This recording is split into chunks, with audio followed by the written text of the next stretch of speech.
Dans la franc-maçonnerie, il y a les objets profanes donc, qui vont servir à l'extérieur du temple, que les francs-maçons vont utiliser quotidiennement. On a par exemple ici les objets de bouche.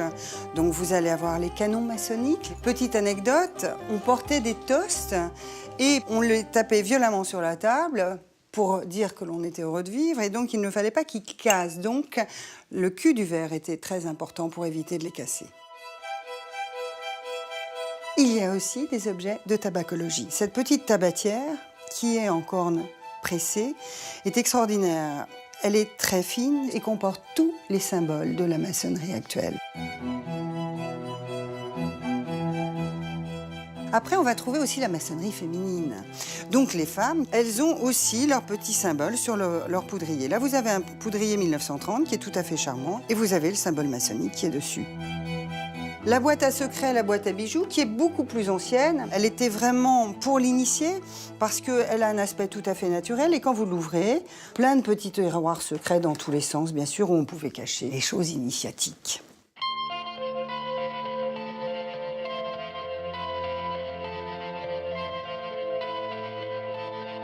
Pour le profane qui veut devenir initié, lui, il va subir plusieurs épreuves. Entre autres, l'épreuve du miroir.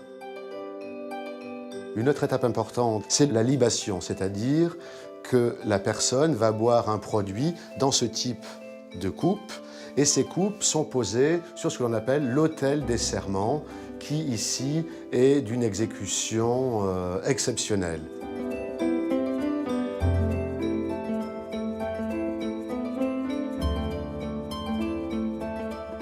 Avant d'entrer dans un temple maçonnique, le franc-maçon a un équipement, des gants et le tablier. Surtout, c'est l'outil principal du franc-maçon lorsqu'il va commencer les travaux dans son atelier. Celui-ci, par exemple, il a été fabriqué avec des fils de soie au XIXe siècle.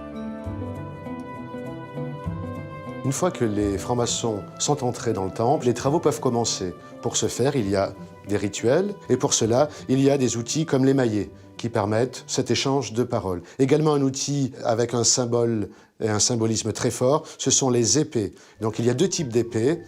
L'épée dite droite, utilisée par les officiers de la loge. Et il y a également une épée particulière, uniquement réservée au président de l'atelier, qu'on appelle le vénérable maître, qui lui a une épée flamboyante, censée symboliser la lumière.